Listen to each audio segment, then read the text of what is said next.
성경에 3천여 명의 인물들이 나오는데 영적으로 이렇게 롤러코스터와 같은 천국과 지옥을 경험한 대표적인 인물이 저는 베드로라 그렇게 생각을 합니다. 여러분 아시는 대로 베드로는 100점짜리 신앙 고백해서 우리 주님께 칭찬을 받고 또 바요나 시모나 네가 참 복이 있다 그렇게 축복을 받잖아요. 예수님께 축복을 받으면 얼마나 좋겠습니까? 그죠? 직접 받았단 말이죠.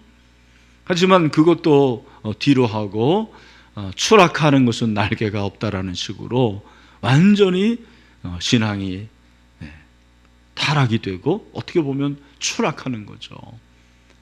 우리 주님께 사탄아 물러가라라는 그런 고된 아주 칭찬 대신에 이제는 엄중한 꾸중과 책망을 듣게 됩니다. 그에게는 신앙의 양면이 있었던 것 같습니다. 그가 신앙의 고백에 맞는 삶을 살아가야 되는데 그렇게 살지를 못한 것이죠. 하나님의 일에는 관심이 없고 사람의 일에만 관심이 있었던 그의 모습, 바로 저와 여러분의 모습이 아닌가 생각합니다. 그렇습니다. 우리 그리스도인에게 신앙의 양면이 있거든요. 그 양면이 무엇인가를 같이 한번 추적을 해보려고 합니다. 오늘 21절에 보니까 이때로부터 예수 그리스도께서 자기가 예루살렘에 올라가 장로들과 대제사장들과 서기관들에게 많은 고난을 받고 죽임을 당하고 제3일에 살아나야 할 것을 제자들에게 비로소 나타내시니라고 했습니다. 여기 이때로부터, 이때가 언제입니까? 이때는 베드로가 신앙 고백을 한 직후예요. 가이사랴 빌립보에서 예수님이 너희들은 나를 누구라 하느냐라고 했을 때 베드로가 아주 위대한 고백하지 않습니까? 잘하는 말씀이에요. 우리 16장 16절 마태복음이죠. 다 같이 한번 우리도 같은 마음으로 고백을 해봅시다. 시작.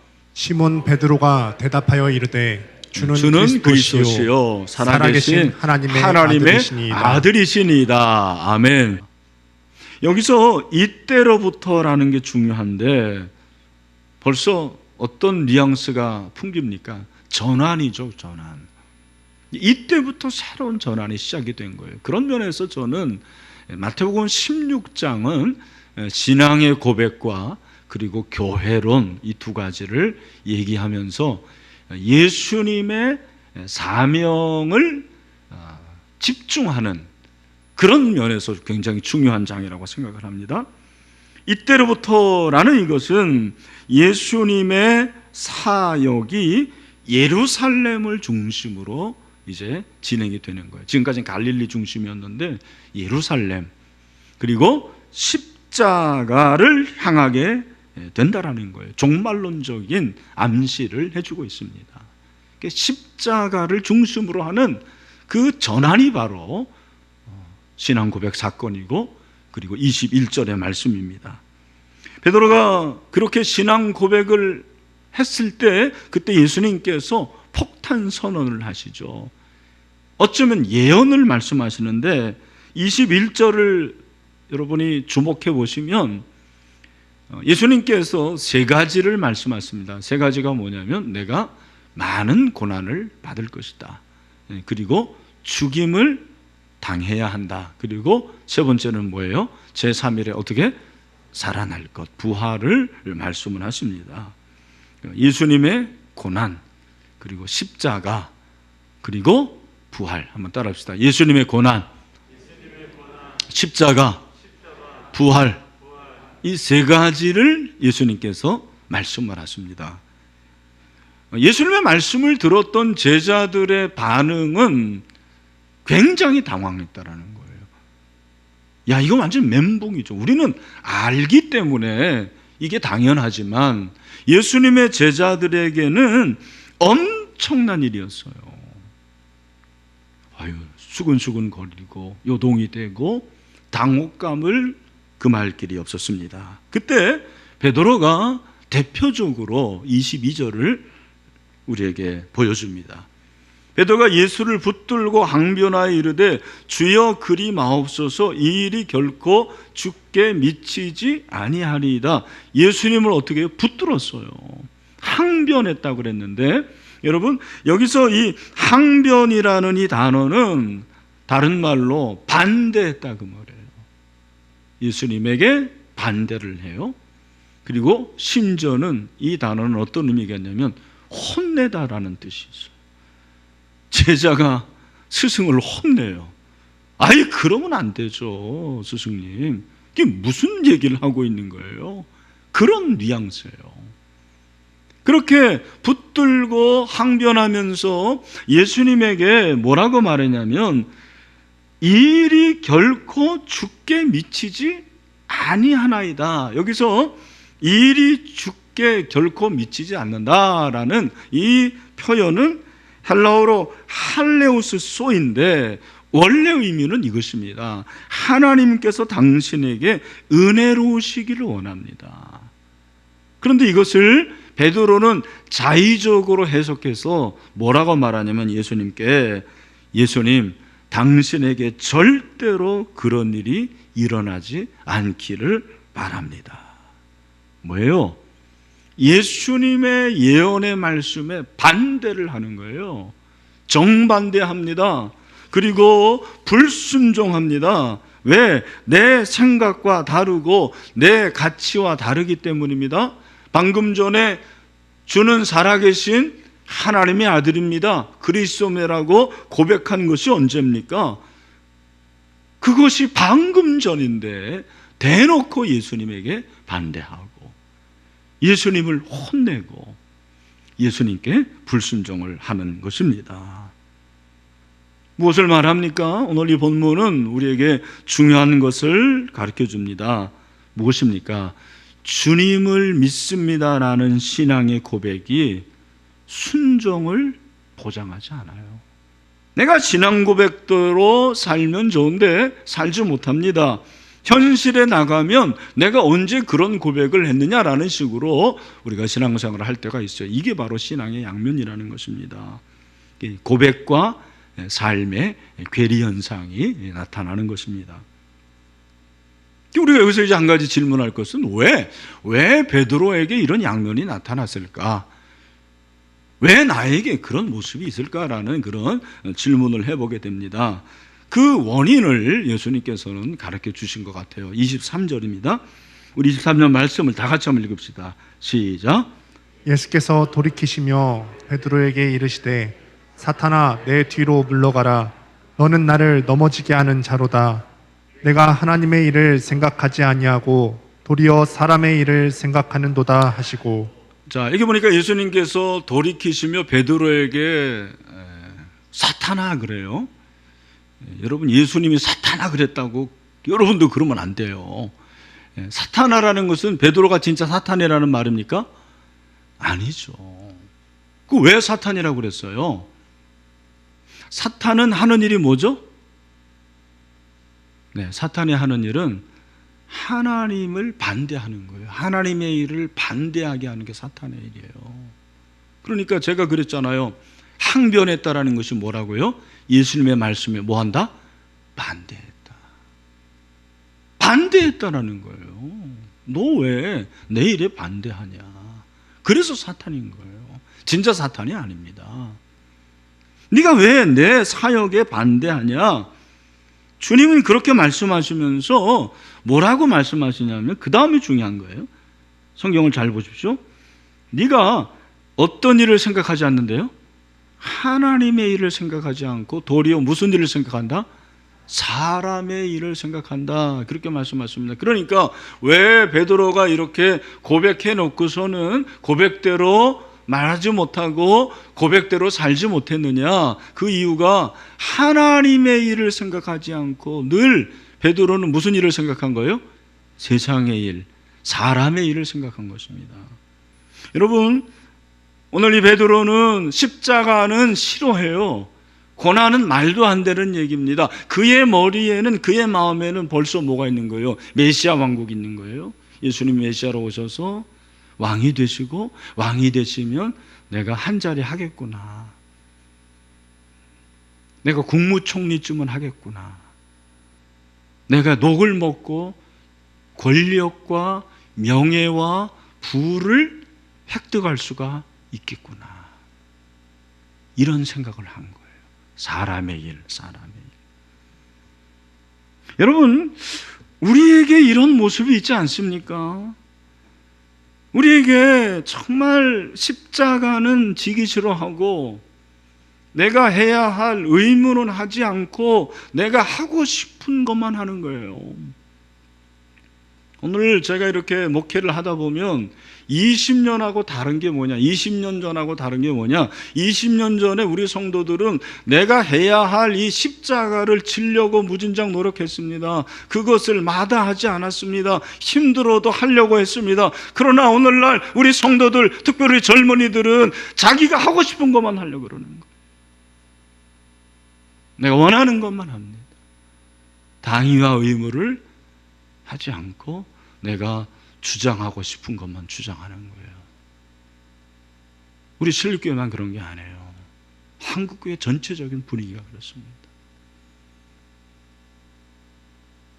여러분 스스로 한번 제가 생각해 보세요. 나는 해야 할 십자가에 관심이 있는지, 아니면 내가 누려야 할, 요구하는, 하고 싶은 영광과 유익에 관심이 있는지. 후자 쪽으로 관심이 크면 클수록 신앙의 양면이 커지는 거예요. 또한 하나님의 일이 뭐냐? 하나님 나라의 가치가 바로 하나님의 일이에요. 그렇다면 사람의 일은 이 세상의 가치를 말하겠죠. 골로새서 3장 2절, 위의 것을 생각하고 땅의 것을 생각하지 말라. 하나님의 일은 늘 저 천국 위의 것에 대한 관심을 가지고 그것의 가치를 두는 것을 말합니다. 그러니까 여러분, 우리의 소망은 천국이 되는 거예요. 천국. 이 세상이 소망이 아니에요. 예수님은 마태복음 6장 20절에서 뭐라고 말합니까? 우리 같이 한번 읽어봅시다. 시작. 오직 너희를 위하여 보물을 하늘에 쌓아두라. 거기는 좀이나 동록이 해하지 못하며 도둑이 구멍을 뚫지도 못하고 도둑질도 못하느니라. 아멘. 우리의 물질을 어디에 쌓아두라? 하늘에. 여러분, 여러분의 물질을 하늘에 쌓아둘 수 있게 되기를 바랍니다. 그게 하나님의 일에 관심 있는 사람이에요. 그런데 본문이 23절로 끝나는 게 아니고 예수님께서 그렇게 말씀하시고, 야, 네가 사람의 일만 생각하는구나. 베드로, 너 보니까 너 십자가 안 지려고 하고 영광만 구하는구나. 너 지금 세상의 나라의 가치만 추구하는구나. 그렇게 말씀하시고, 이게 책망이잖아요. 책망만 하시지 않고 그리고 가르쳐 주시는 거예요. 어떤 거? 24절 말씀. 우리 24절 말씀을 또 한번 같이 크게 한번 읽읍시다. 시작. 이에 예수께서 제자들에게 이르시되 누구든지 나를 따라오려거든. 첫 번째 뭐예요? 자기를 부인하고, 그 다음에 두 번째는 자기 십자가를 지고, 그리고 세 번째 나를 따를 것이니라. 아멘. 이것을 제자도의 3요소라고 그래요. 첫 번째 뭐예요? 제자도의 요소는 자기를 부인하는 거. 자기 부인. 자기 부인이라는 것 내 안에 있다고 생각, 그게 아니고 자기 부인. 두 번째는 뭐예요? 십자가를 지고, 세 번째는 예수님을 따르는 거. 제가 간단하게 설명을 드리면, 자기 부인이 가장 소극적인 제자도입니다. 가장 소극적인 제자도가 뭐냐면 나를 부인하는 거예요.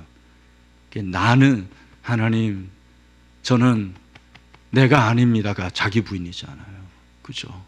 내가 아니면 이권이가 아니면 뭐 이건입니까? 삼권입니까? 그게 아니죠. 나는 아무것도 아닙니다. 그 더 중요한 건 뭐예요? 따라합시다. 나는, 다시 한번, 저는 죄인입니다. 여러분 고백하게 되기를 바랍니다. 이게 중요한 거예요. 제자도의 시작이 뭐냐? 저는 죄인입니다. 두 번째, 십자가를 지는 것은 적극적인 제자도죠. 무엇입니까? 십자가를 지는 것은 복음을 위해서 희생하고 헌신하는 것을 말하는 거예요. 내가 주님의 교회를 위해서, 몸된 교회를 위해서 희생하겠습니다. 내가 하나님 나라를 위해서 시간을 드리겠습니다. 물질을 드리겠습니다. 내 인생을 바치겠습니다. 이게 바로 십자가를 지는 거예요. 그리고 세 번째가 제자도의 완성이죠. 예수님을 끝까지 따르는 것, 지속적으로 끊임없이 따르는 이 세 가지가 제자도의 완성이라고 볼 수가 있습니다. 저는 베드로의 양면도 볼 수 있었지만 예수님의 양면도 볼 수가 있었어요. 이게 저에게는 가장 큰 깨달음이었어요. 책망하셨어요. 꾸짖으셨어요. 사탄아, 내 뒤로 물러가라. 근데 정확하게 지적을 해주세요. 네 문제가 이거다. 그리고 가르쳐 주십니다. 너 내 제자가 됐잖아. 그러면 제자답게 살아야지. 너 너를 부인하냐? 너 내 십자가를 지냐? 십자가를 질 수 있니? 그리고 끝까지 나를 따르게. 이게 중요하다. 여러분에게 이 세 가지가 있습니까? 나를 부인하고 십자가를 지고 끝까지 주님을 따르는 이 세 가지가 있어야지 그게 진짜 제자예요. 그게 신앙입니다. 우리 주님은 때로 우리에게 혹독하게 그렇게 책망을 하실 때도 있어요. 물론 그러나 책망으로 끝나지 않습니다. 우리를 가르쳐 주세요. 여러분 중에서는 목사님 왜 예수님은 나에게만 이렇게 힘들게 하시는지 모르겠습니다. 왜 이렇게 혹독하십니까? 왜 나만 이렇게 고난을 주십니까? 아니에요. 가르쳐 주시는 거, 여러분들을 가르쳐 주는 거. 그게 주님의 양면인 것 같습니다. 베드로가 이렇게 주님께 혼돈하고 가르침을 받고 그랬으면은 어떻게 돼야 될까요? 변화가 일어나야 되는데 참 변화가 힘든 것 같습니다.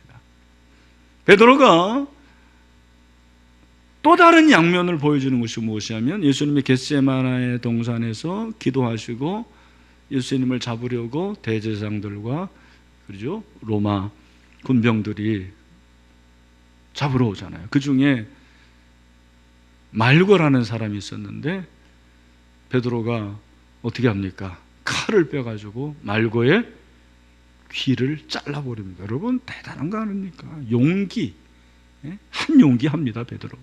그리고 얼마나 열심히 있는 걸 우리에게 말해주는 거예요. 그래서 여러분 베드로고 굉장히 열심히 있는 사람이에요. 열심 당원은 아니었어요. 그러나 그는 열심히 있는 사람이었지만 그런 그가 24시간도 채 못 돼가지고 어떻게 합니까? 예수님이 재판 받으실 때 베드로가 어디 있었습니까? 대제사장의 뜰에 있었거든요. 거기에서 한 여자 소녀잖아요. 소녀가 당신 의좀 많이 본 사람이네. 당신도 그 예수와 같은 당이지. 그랬을 때 그가 부인해요. 몇 번 부인합니까? 7년. 그게 바로 마태복음 26장 70절부터 74절의 말씀이에요. 제가 한번 읽을 테니까 여러분 여기 이제 밑줄 친 거에 대해서 여기 밑줄을 여러분들이 잘 주목하고 보세요. 베드로가 모든 사람 앞에서 부인하여 이르되 나는 내가 무슨 말을 하는지 알지 못하겠노라 하며 안문까지 나아가니 다른 여종이 그를 보고 거기 있는 사람들에게 말하되 이 사람은 나사렛 예수와 함께 있었소다 하며 베드로가 맹세하고 또 부인하여 이르되 나는 그 사람을 알지 못하노라 하더라. 조금 후에 곁에 섰던 사람들이 나와 베드로에게 이르되 너도 진실로 그 도당이라 내 말소리가 너를 표명한다 하거늘 그가 저주하며 맹세하여 이르되 나는 그 사람을 알지 못하노라 하니 곧 닭이 울더라. 여러분 세 가지를 발견하셨는지 모르겠습니다. 첫 번째는 무엇입니까? 70절에 보니까 모든 사람 앞에서 어떻게 해요? 모든 사람 앞에서 부인합니다. 그냥 그 소녀에게만 얘기하면 되잖아요. 그러나 모든 사람 앞에서 부인해요. 두 번째는 무엇입니까? 맹세하며 부인. 나는 절대 아니다. 세 번째는 뭐예요? 저주하며 부인합니다. 점점점 강화가 되는 거예요. 반대합니다. 그러니까 가이사라 빌립보에서는 반대했는데 예수님의 십자가 앞에서는 저주를 하는 거예요. 양면이죠. 열심히 배신이 됩니다. 열심히 배반이 됩니다. 이게 바로 양면입니다. 교회 안에서 열심을 자랑하면 안 돼요. 열심은 좋은 겁니다만 열심은 항상 위험성을 내포하고 있습니다. 열심 있는 분들, 우리 교회도 열심 있는 분들 많은데 조심해야 돼요. 이건희 목사도 열심히 있는 목사 중에 하나거든요. 조심해야 됩니다. 이건희 목사. 언제 배반하고 언제 타락할지 몰라요. 늘 조심해야 돼요. 근데 여기에 또 주님의 모습이 있습니다. 우리가 잘 아는 말씀이죠. 요한복음 21장 13절 15절 다 읽지 못하고 13절만 제가 읽어볼게요. 우리 같이 한번 읽어볼까요? 시작. 예수께서 가셔서 떡을 가져다가 그들에게 주시고 생선도 그와 같이 하시니라. 나는 고기 잡으러 간 그 베드로, 저주하고 부인했던 그 베드로를, 그 제자를 예수님이 어떻게 합니까? 찾아오세요. 그리고 물고기를 구워주시고 식사를 준비하셔서 조반을 준비하십니다. 여러분, 주부들도 조반 준비하는 게 남다른 것 같아요. 우리 남편 형제님들 아침 잘 잡수시고 계시죠? 네. 아내가 잘 준비하고 있죠? 네. 뭐 안 먹어도 돼요, 아침. 근데 예수님이 조반을 준비했다라는 것이 특별한 것 같습니다. 그리고서 책망을 안 해요. 그리고 화내지 않고 접대해 주시고 환대해 주시고 내가 너를 사랑한다. 너 나 사랑하냐? 사랑을 확인해 주십니다. 여러분, 신앙에는 항상 괴리가 있습니다. 여러분 이걸 아셔야 돼요. 고백과 고백 이후의 삶이 괴리가 있어요. 그리고 열심과 그 이후가 또 괴리가 있는 거예요. 근데 이 양면을 우리 주님은 다 수용하시는 거예요. 그리고 회복시켜 주시고 새로운 기회를 주십니다. 그러니까 그럼 어떻게 해야 되느냐? 제가 세 가지 말씀드리고 마무리하겠습니다. 첫 번째는 인정을 해야 돼요. 나의 실수, 나의 잘못. 정말 여러분 인정 안 하는 사람들이 있습니다. 아주 나쁜 사람이에요. 우리 사랑하는 신일의 모든 성도 여러분, 내가 죄인이고 나는 실수투성이고 나는 연약함을 인정할 수 있게 되기를 바랍니다. 두 번째는 뭐냐? 회개를 하십시오. 여러분이 회개라는 것이 무엇이냐? 내 뜻을 내려놓는 게 회개예요. 그러니까 자기가 입으로는 회개한다고 그러면서 자기의 의와 자기의 열심, 자기의 뜻을 내려놓지 않는 사람들은 아주 교만한 사람들이에요. 아주 나쁜 사람들이에요. 그런 사람들은 점점점 바리새인과 같은 모습이 나오는 거예요. 신앙의 양면, 이것들이 점점 드러나게 되어 있는 거예요. 이게 베드로의 위대함은 회개예요, 사실은. 마태복음 아까 26장 봤는데 75절을 보니까 이에 베드로가 예수의 말씀에 다 굴기 전에 내가 3번 나를 부인하라 하심이 생각나서 밖에 나가서 어떻게 합니까? 심히 꺼이꺼이 울면서 가슴을 치면서 주님, 제가 죄인입니다. 회개합니다. 회개해요. 인정하고 회개하고 그리고 주님께 믿음으로 나아가게 되기를 바랍니다.